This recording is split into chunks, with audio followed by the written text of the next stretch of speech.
also got a problem, Jeremy, because they're back on top of the tanker car. Oh, yeah.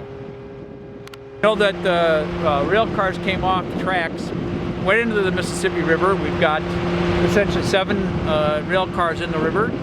Most of them are containing soybean oil. One has leaked, and we know that they're trying to clean that up at the present time.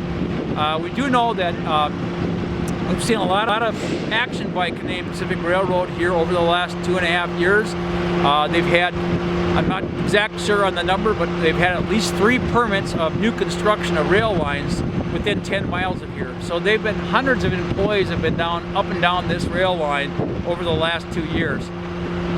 That certainly draws some concern with us, because we want to know why, if this rail line is at all this new construction, that we have a problem here, that we've had a derailment here, when we've had this much inspection of these new lines in this area, and here we have a derailment only a couple months after the last construction.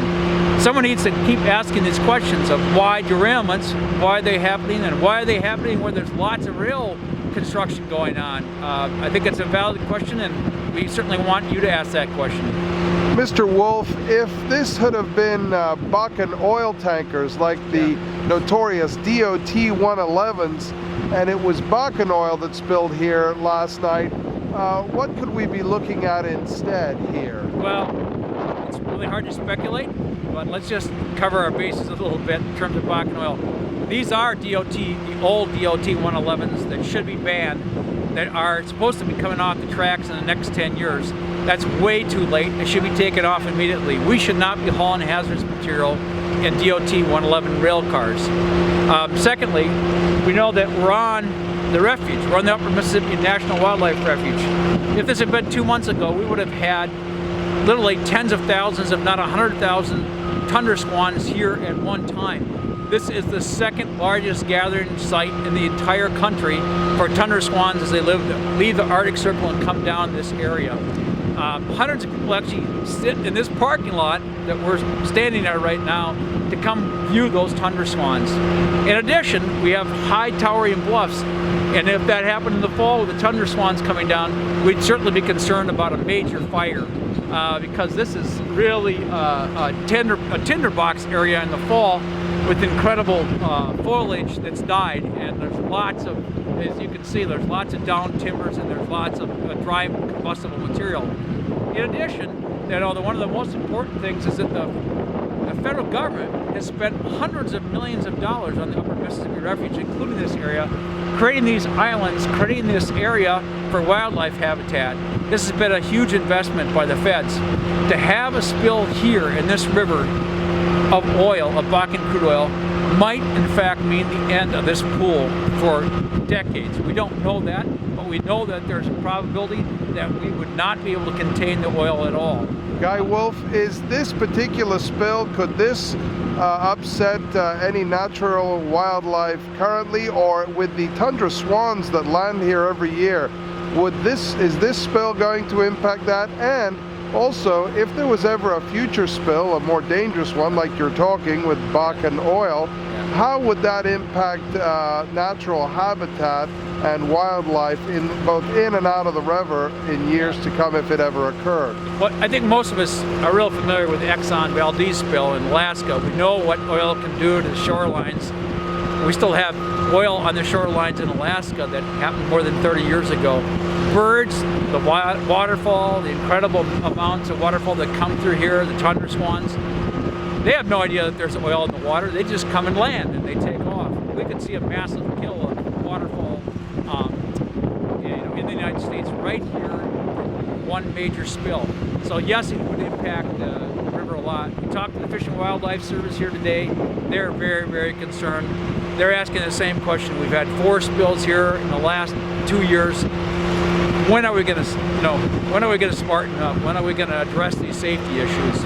Where can citizens or residents, where can people go? What kind of websites or books, or where can people get more information, Guy Wolf? Yeah, you can get information about this particular spill actually on the EPA website. You could actually zone in and get information about this, any spill matter where it's at, but you can get this by location, by looking at, my guess is Brownsville, Minnesota, and then going into the federal website and getting information.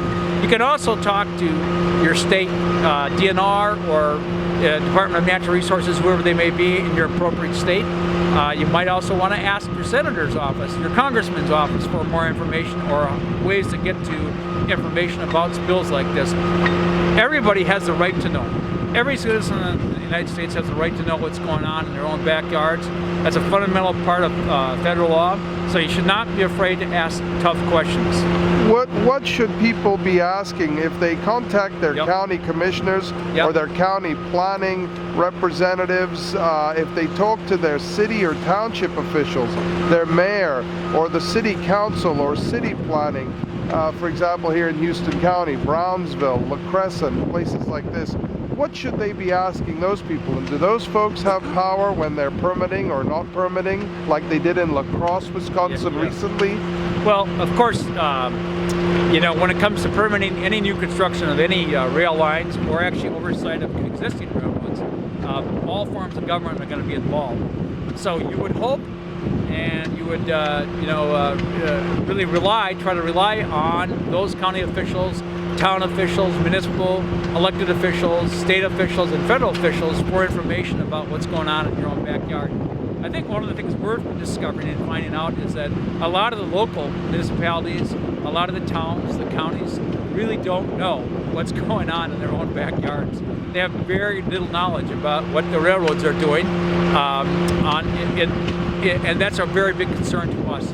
The railroads have some protection from the federal law, and that's causing a lot of problems in terms of communication between the counties, the media, elected officials, and citizens. So I think it's worth demanding information and demanding a responsible response from local officials. But I think you have to also recognize that, in fact, that a lot of times they're under-informed themselves and don't have a lot of information.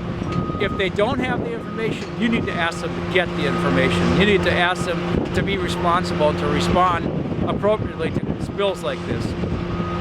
Guy Wolf, thank you for being with us today, and thank you for your group's organization, for your efforts and your group's efforts, both federally and through multiple states, in trying to help people get educated and make a difference. Could you tell us about your website? How do they look at your website, Guy Wolf? Well, I think most commonly we're at www.saferails.org online. That's www.saferails.org. Or you can find us on Facebook at Citizens Acting for Rail Safety, or C.A.R.S.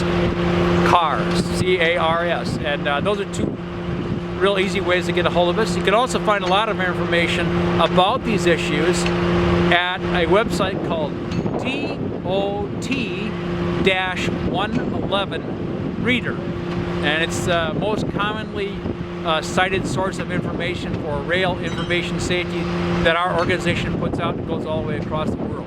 So if you just Google DOT-111 Reader, then it'll come up. Correct. Great. Guy Wolf, thank you very much. Thank you. That's their job to oversee it. Jeremy, Yeah. the other thing you may want to